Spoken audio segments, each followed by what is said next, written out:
Hey everyone, I'm back. I'm Faith Roswell and I'm killing my fear of speaking on camera one YouTube video at a time. I have here my emotional support Shark and my spare emotional support Daryl Dixon, so let's do this. Now, a lot of these stories take place in the music halls of Victorian London, and they were very specific kinds of places. Now, parts of London in the Victorian era were these smoky, narrow passages. There were gin joints and opium dens and flop houses, and a couple of years after this story starts to take place, Jack the Ripper starts to prowl the East End. Now, one of the places that working class people, both male and female, could go and get some cheap food, get some drinks, mingle, hang out, see a show, were the variety halls, music halls, places where you could see a lot of different kinds of performers.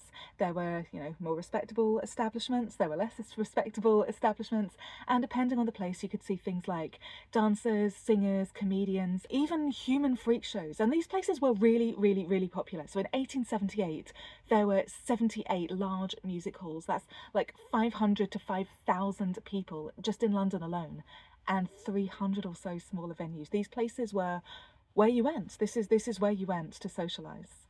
And though a lot of these places looked really, really grand and very glamorous, people who performed in music halls for a living didn't always have that stellar of a reputation unless they were extremely famous. Like, you know how a lot of people disrespect strippers and burlesque performers unless suddenly they're Dita Von Teese and then they are the best thing ever.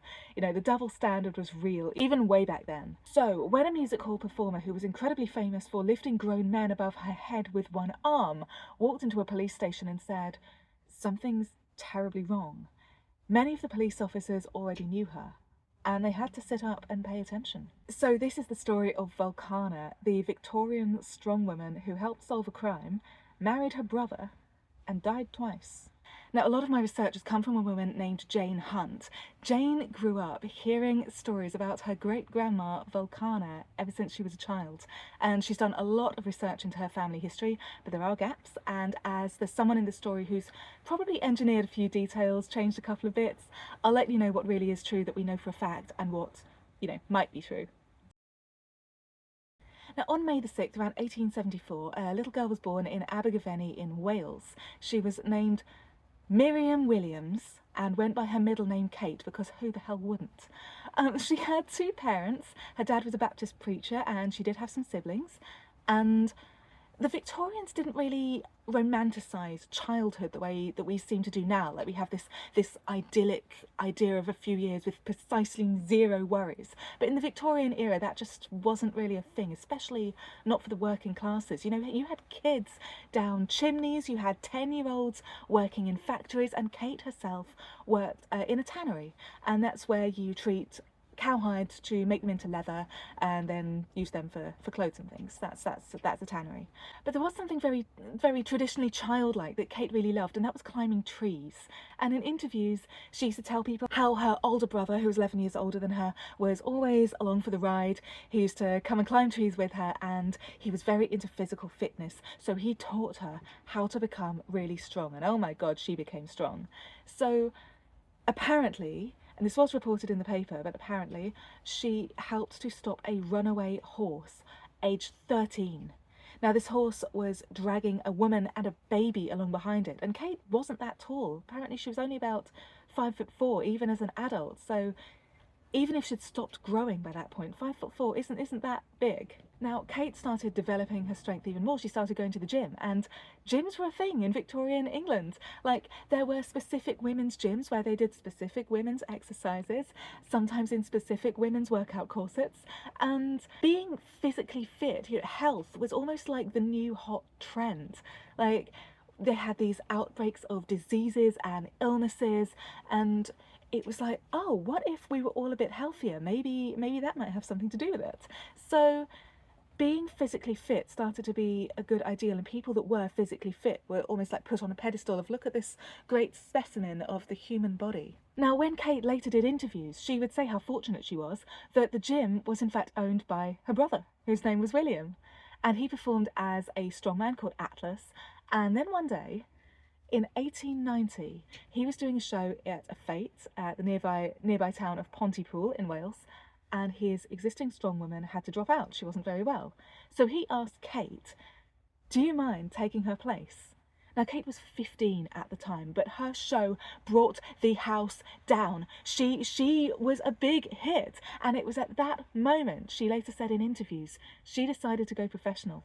She wanted to now be a professional strongwoman. And William was completely okay with that. He asked Kate to join his show, which was a travelling strength act. So they were going to go to London and start performing in music halls. But this is where Kate's dad was not having any of it. Now, I've read in a few places that he was this controlling man, but bear in mind the age. In Victorian times, a woman was owned by her dad. She was literally property. She was her dad's property until she got married, and then she became her husband's property.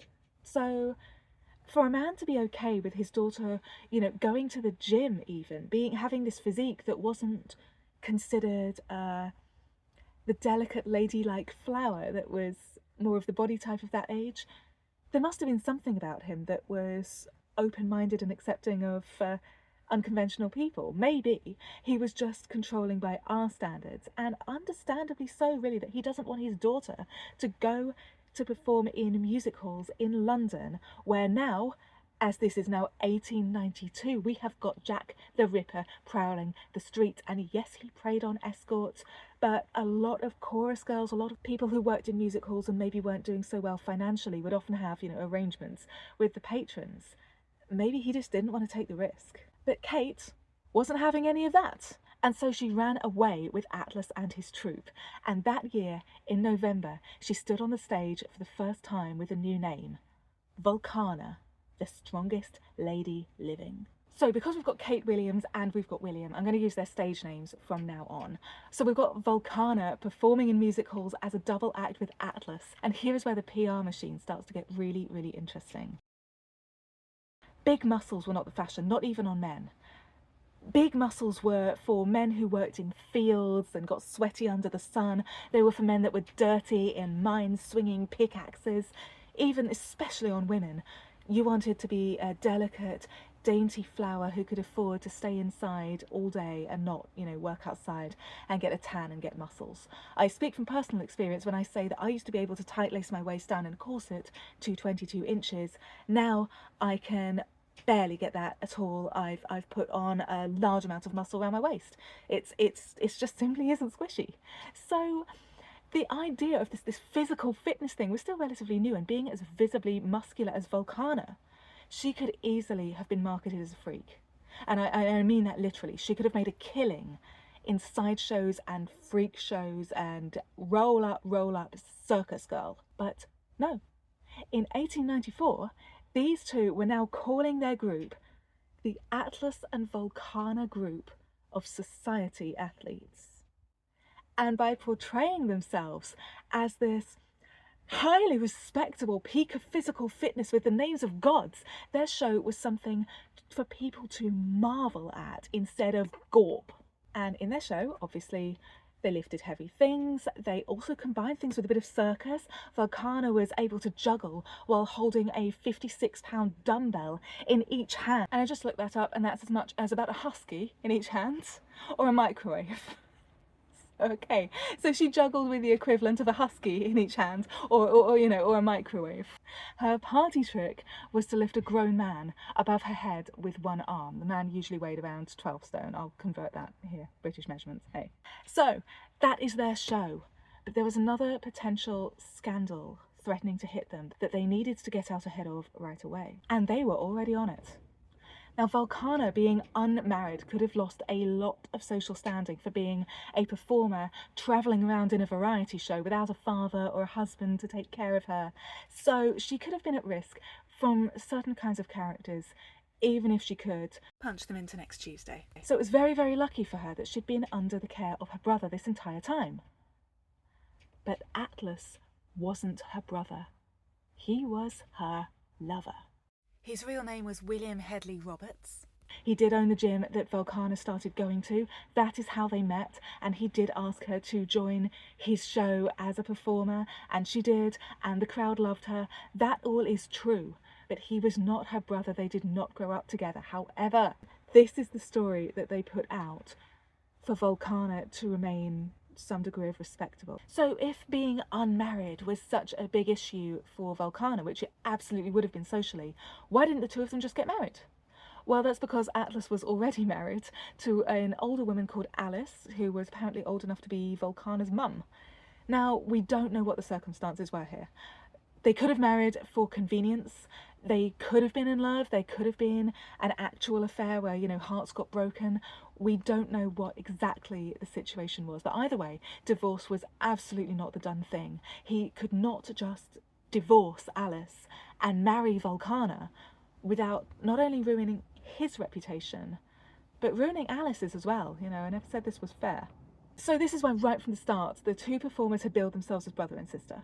And even though they looked completely different, well, that's what they said they were.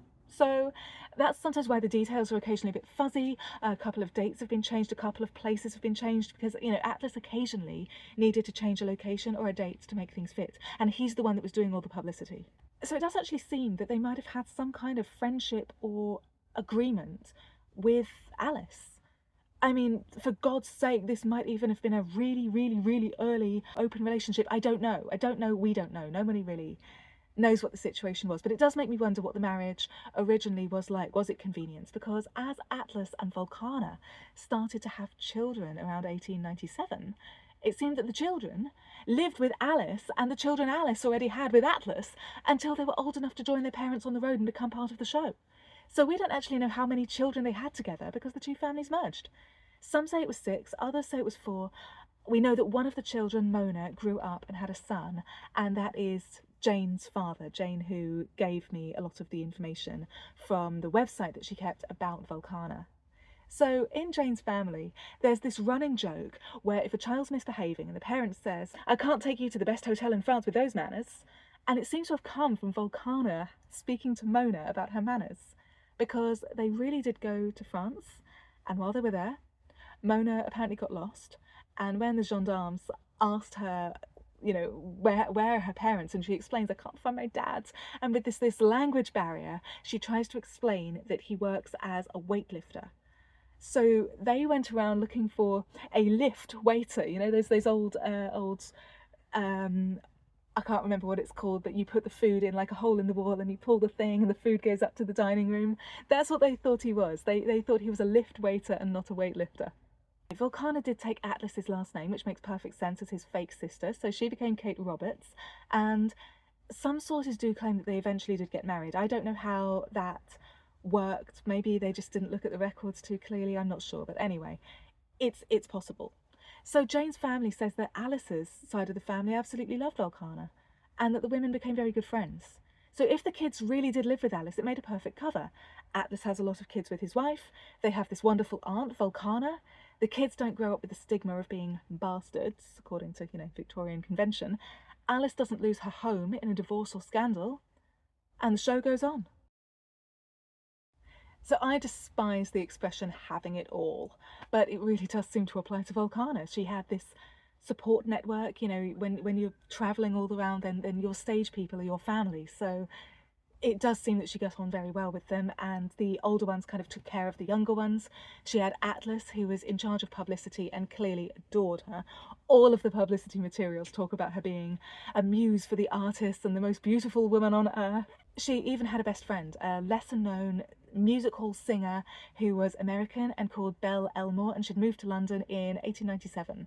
So thinking about it now, it's really easy for people to compare her to like a modern day athlete like Simone Biles going to the Olympics, but this is a time when female athletes were rarely seen and women just didn't look like this.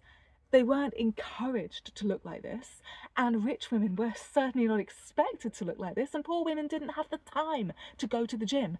So when we look at fitness influencers now who seem to kind of have this perfect life no one could possibly really have, it's unattainable to anyone, and yet rich people watch them and pay their trainers to try and help them get some degree of their lifestyle, and poor people watch them because, oh my god, I don't have any of this is insane.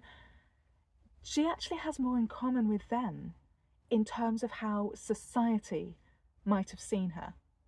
But she did have talent. She had the talent of a full-on athlete. So that society athlete label was not an exaggeration. She wasn't just a strong woman. She was a swimmer, a diver, a wrestler, and she fenced. I mean, of course she did. So by 1900, she'd performed in just about every music hall in London. She was touring France, where she got her physical feats verified by I think the father of French bodybuilding. She was given a medal in Spain, a medal in Holland, and she seems to have won every single championship for women in the past 8 years. And a newspaper article said that she had 120 medals in competitions for strength. I know I just called her a fitness influencer, but like, hear me out. She was in every single magazine, every single paper, every single pamphlet of the day, and she was talking about her opinions on women's fitness. She was literally influencing people. She was encouraging women to work out, and she was telling people about her childhood with Atlas, of course, climbing trees and doing these things that if you were female, you just were not supposed to do. I mean, of course, the papers had to make sure everybody knew she was still a charming little female. It described her as, I quote, pert and attractive. Vulcana was one of the first strong women to attempt to retain her feminine charms while building her muscles to a highly developed state. And Sando, who was a famous bodybuilder who had his own publication called Sando's Magazine, did a 4-page article about her where Atlas also had a few things to say. Though still very young, her muscular development is superb. She's already the possessor of 120 gold, silver and bronze medals, 100 of which have been won in open competition, and she is quite ready to add to their number when opportunity offers. She challenges any other lady who cares to compete or to dispute her championship. And although this is not to the sterner sex, she's already defeated several well-known male athletes. And the article continues. When you hear or read of this description, you naturally conjure up visions of a large, heavy, mannish-looking person, devoid of the soft, feminine graces of true womanhood. But you only have to see Vulcana to realise there is nothing masculine about her, in spite of her strength. Oh, the way Victorians wrote about women. But I do wonder if this is maybe something that Atlas and Vulcana argued about. I've got no proof that they argued, or if they ever argued at all, but it just makes me think. Atlas over-exaggerated a lot of both of their achievements, and he had once or twice been caught out. And it hit his reputation as well as hers. And she did not need the exaggeration. So I'd be furious if someone was trying to make me seem better than I was, but when caught out in a lie, obviously you doubt everything else. And people did occasionally start to doubt her. So on December 3rd, 1909, a group was organised with the specific plan of causing some kind of disturbance, heckling, challenging at Atlas and Vulcana's performance in the King's Music Hall in Edinburgh. And so the two of them heard about it, and they asked these people to get up on stage and pit themselves against Vulcana. And she lifted her heaviest weight, and she spent about 10 minutes goading them, and come on, you know, you think you're hard enough, but no, none of them had the brass balls. So Atlas can't have exaggerated everything. You know, if all of this was fake, if all of this was some kind of, a con, she wouldn't have put herself out there. When a fellow strongwoman called Athelda proposed a contest for the strongest women, which they didn't really, have that in the Victorian era, Vulcana came along and answered this call, and Athelda tried for 25 minutes to lift Vulcana's challenge bell. And she couldn't do it. So Vulcana claimed the title of the strongest woman. Not only did she claim the title of the strongest woman, but she made a very pointed comment to the British Weightlifting Association, which existed at the time, and she said, as soon as you sanction ladies weightlifting, I'm going to start attempting to break records. Now, there are stories about her that we can't verify. In 1901, she apparently lifted up a carriage with one hand when it got stuck, and she also got a medal, this is the same year, for saving 2 boys from drowning. So her greatest authenticated, proven, witnessed feat was that she was able to lift a 56.5 kilo weight with only her right hand. And I'm going to read out the measurements for this. So these are things that weigh around 50 kilos each. 1 North Pacific giant octopus, 10 domestic cats, a 1-piece toilet, 5 European badgers, and a bull mastiff, just so that clarifies things. And I told you she liked to challenge people, and she put out an open challenge to anybody that could lift her performance barbell. and the prize at the time was listed as £50. Now, with inflation, that is £5,147.91. And she was also, again, verified the first woman to take on a challenge called the Tomb of Hercules, which I had never heard of. So you're basically leaning back on your arms, like with your legs out, so kind of doing like a bridge, a crab type thing, with a platform like across your stomach, and you were supporting the weight of something insanely heavy. And in Volcana's case, this was a horse with its rider on it. Apparently modern day strongmen have done it with cars. Even though Atlas might have exaggerated, Volcana's strength was real. And that's not just physical strength either, because in this day and age when women were literally considered property, she publicly hated the idea of relying on a man as a plan for her future. She was vocally, loudly pro-women working on their own physical strength instead of necessarily trying to get a husband as a career choice or as you know, as a means of safety. She wanted women to provide their own strength and safety. And it's funny because the video I did a couple of weeks ago involved trad wives, and that's now. So Volcana to be so fiercely in favour of mothers taking care of their own physical health and not being dragged down into this weakness from never-ending pregnancies, because, you know, no contraception, and never-ending family demands, was so far ahead of its time. She once said in an article, quote, "Girls too often spend their time in flirting when they might be spending it in a more profitable manner, improving their health and fitting themselves for what may befall them in time to come."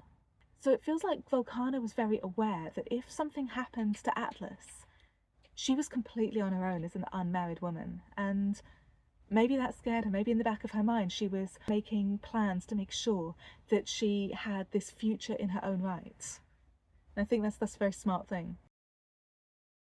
So you know how fitness influencers have made it when they suddenly start showing up doing their exercises on the beach somewhere far from home? Well, the camaraderie of music hall people, you know, they often looked out for each other. So when one of them got successful, it was really nice to see a lot of them used to help each other and kind of give each other more of a platform, a hand up, and paying them, you know, what they deserved. And I really like that. So Harry Rickards was a well-known British comic performer, and he had these crazy huge sideburns and this big moustache, and he now owned his chain of theatres. You know, this guy had got rich, and he employed music hall performers for all of his theatres and paid them extremely well. So in about 1903 to 1904, Volcana's troupe were offered an undisclosed but massive amount of money to come to Australia and perform in Harry Rickards' music halls. And the journey would have been about 6 weeks by steamboat. They did stop off a couple of times. But apparently Volcana was so seasick she nearly died. And when she recovered, life started to imitate art, because a very popular entertainment, slightly shock factor, risque display in music halls was known as tableaus. Now, if any of you have seen a film called Miss Henderson Presents, which is about, it's about more about the 1950s, like wartime, you've seen what I'm about to say about tableaus. These were generally naked or very, very minimally clothed women, but the lighting made them look like art. They looked like marble statues, very, very cold lighting. So Volcana and other models would pose on stage, dressed like goddesses with stuff in their hair, sometimes nude. We don't know if that applied to Volcana, but some of the women would certainly pose nude. Volcana, we know, posed for some kinds of tableaus, and an Australian sculptor called Nelson Illingworth used her as his muse and created these sculptures of her based on these stunning photos of her looking like an actual goddess. Atlas, of course, saw these sculptures and saw the tableaus, and he had things to say about this. The world's greatest athlete, the most beautiful, symmetrical, and physically perfect woman on Earth, and the only known woman of absolutely correct measurements who is able to demonstrate to modern times the beautiful proportions of the female form divine as depicted by the ancients. I know he does all her publicity, and, you know, he's responsible for people wanting to come and see her at the show, but come on, this guy was insane for her. This guy loved her with every fibre of his being. Now, Volcana is a lot less dramatic when she talks about herself. She's a lot more blunt and very factual. And, you know, obviously I never knew her, I wish I did, but she strikes me as the kind of person who would rather get attention on her own merit rather than for crazy stories made up about her. So this is a story about her in her own words. I was going from Melbourne to Brisbane and was travelling in a Ladies' Own, that's a carriage for women, with other female members of the company, when this fellow came in and started to make himself obnoxious. I pointed out to him that it was a Ladies' Own, and with considerable insolence he asked me if I was an American and if I had bought the train. I told him I had not, but I'd paid for a seat in the compartment, and if he was a gentleman he would go out. He said he would do nothing of the kind. He added that I could call the guard or anybody else that I liked, but not one of them could put him out. Thereupon he started to smoke. I told him I did not need the guard to put him out, as I would do so myself. He laughed, not without some excuse, for he was a brawny sort of chap, and I know I'm not much to look at in ordinary street clothes. But he was not long in being disillusioned. Catching him by the neck of the coat and the back of his pants, I landed him right out before he knew where he was. The train was slowly on the move by this time, and the guard, seeing the figure jumping out the door, thought it was an attempt at suicide. The train was stopped, and a search was made for the man, but he'd skulked away out of sight before the officials got back to the place he had made his exit. She also talks about other idiots who wish she'd never been born. I quote, "Once I was robbed of my purse in London.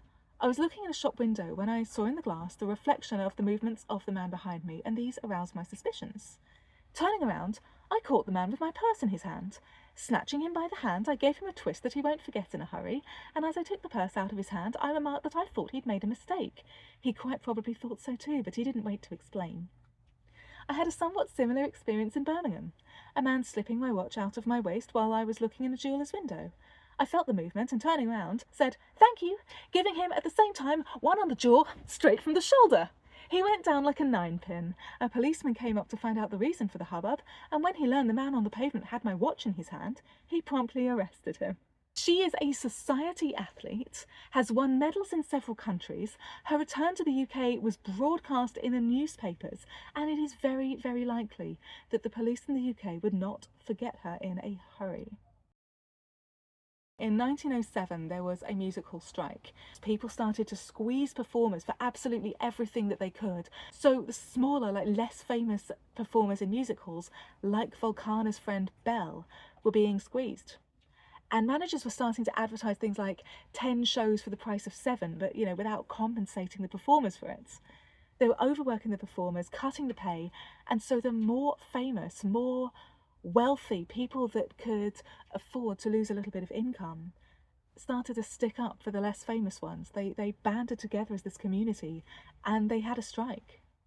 Now, it seems, unfortunately, that at the time Belle felt that any money was better than no money at all, even though her husband was a doctor and should have been making good money. Maybe she wanted income that was hers alone. Still, well-known performers going without work weren't so pleased, and so when one day Volcana was on the picket line with a star singer called Marie Lloyd, Belle tried to, push past to get in the theatre, and the line closed in, but Marie yelled, "Let her in! She'll empty any theatre!" Ow.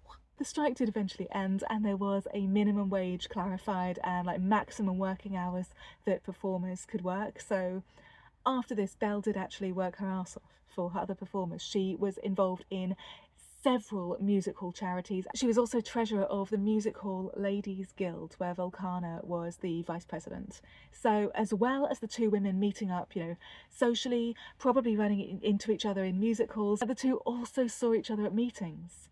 But Belle and her husband couldn't be any more different from Volcana and Atlas. They had this strained relationship. Each of them had affairs, and as we know, divorce wasn't really an option. Instead of having some kind of an arrangement, some kind of amicable situation where the two of them can, go off on their own terms, see other people, they didn't do that. And especially Belle was not the celebrity that Volcana was. Belle's husband didn't even have a good reputation as a doctor. He was American, and his qualifications in the US weren't valid in the UK. So he ended up selling like homeopathic remedies. So he definitely was not making doctor money. He didn't have that social status that most doctors would in Victorian times. So he had to take in lodgers. Bell had an affair with one of them while he was banging his secretary, typist, sorry.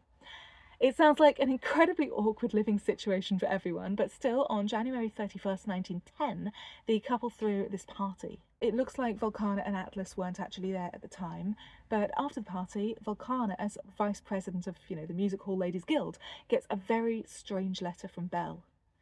And it says she resigns immediately as secretary and she's going back to America right now.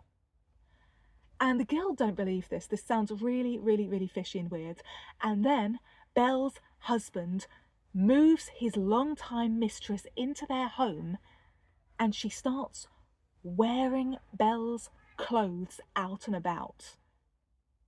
And then Bell's husband claims she died.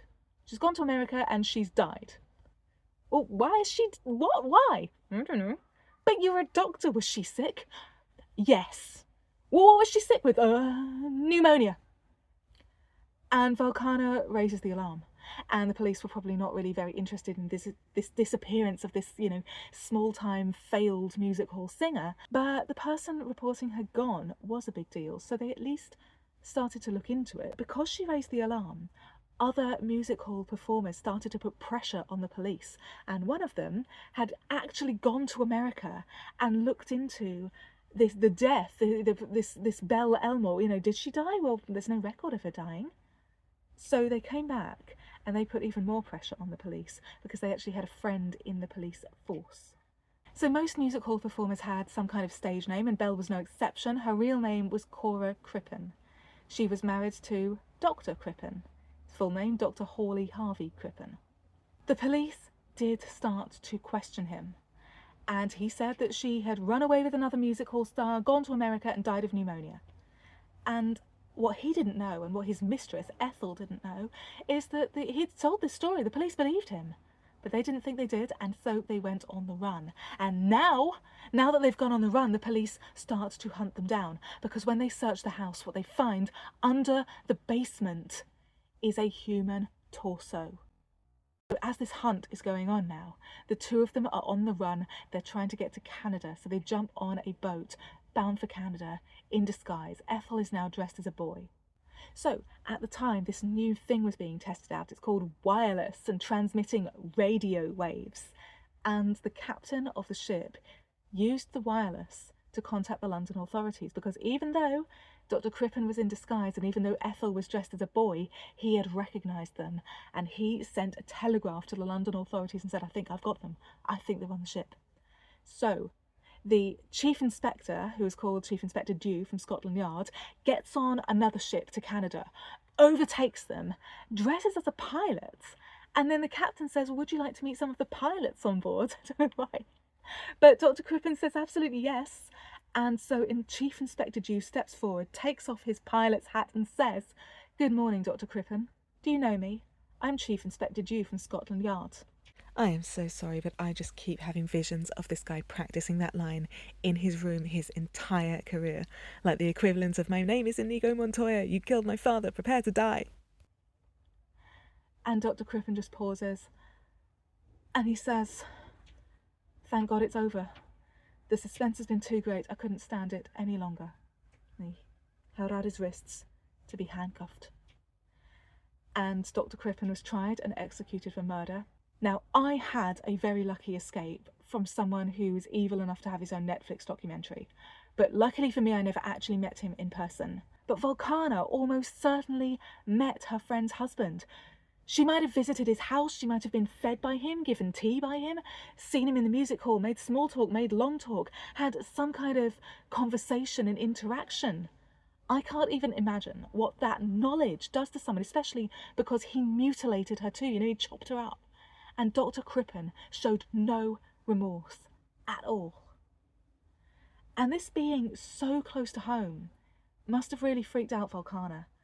And she was probably incredibly glad that by now she had her daughters close by and probably still had this drive to protect them even while she was teaching them to stand up for themselves. Now, we're not sure the exact date, but before long, posters advertising Volcana and Atlas started to introduce a new member of the Society Athletes, Eve, aka the most juvenile athlete of all time. And this is Jane's grandmother, Mona.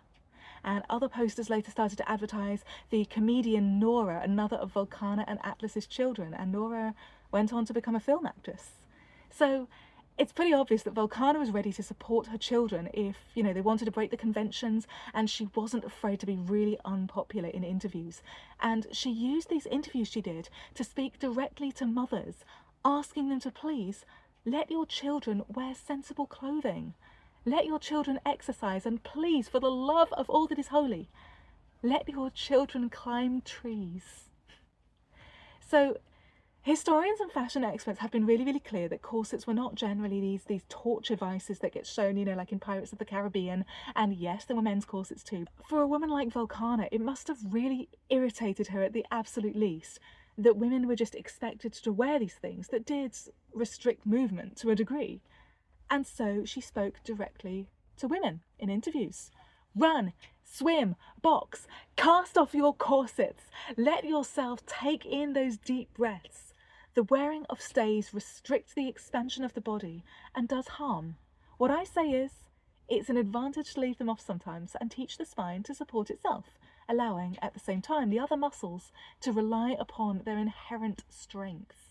She also fought for women to have the vote, because of course they didn't at the time, and all of this still while performing as a professional strong woman. Volcana loved animals, and one of the stories about her is that she saved a dog from a burning building, and obviously we already know about the time she reportedly stopped this runaway horse. And they were both well-known stories before 1921, so they can't have inspired this one so much. And I think it's pretty likely that both of them happened because in 1921 another building went up in flames and Volcana rushed right in. So this is her talking about it in her own words. I jumped out of bed, dressed, and rushed down to the theatre, intending if possible to make an attempt to secure my treasures. But the place was like a blazing furnace by the time I got down, and I could do nothing. Perhaps it was as well. It might have been a case of another Lafayette. That's an artist who died in a theatre fire. For my dressing room was at the far side, away from the stage, and the rapidity with which the fire spread might have been my undoing. Now, what she doesn't say here is that another act's horses were trapped inside, terrified, unable to do anything, unable to get out, and Volcana ran back into the building to save the horses. The theatre was destroyed. Performers lost everything, their belongings, their everyday clothing, their documents, their props, and this included Volcana's medals. Everything she'd ever won. And she also lost something else. Her hair. Volcana's head was on fire, and she still managed to free the horses before making her way back outside, out of the smoke and out of the flames, with a badly burned head and without most of her hair. Now, there's no more proof of her awards. No more physical proof of her bravery, cuttings from newspapers that she'd probably saved, posters, except for one medal that she now had, because she was awarded this medal for what she did in the fire. She did also have her reputation, and she and her family continued performing for another 10 years. And her daughters joined the show, and the publicity advertised them and the other female performers, as it was a much bigger show by then, called the Atlas Girls. Volcana retired for being a strong woman in 1932, aged 58. And by now, women got the vote. But in 1939, she was knocked down in the street by a London cab. She was badly injured. She couldn't move or speak, but she could hear. And she heard someone say 2 words. She's gone.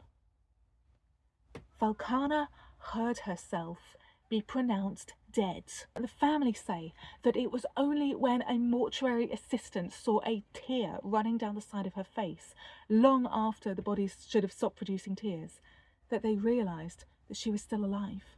And so they rushed her to hospital, but she wasn't the same again. She had some degree of brain damage from lack of oxygen. We don't know exactly how severe it was.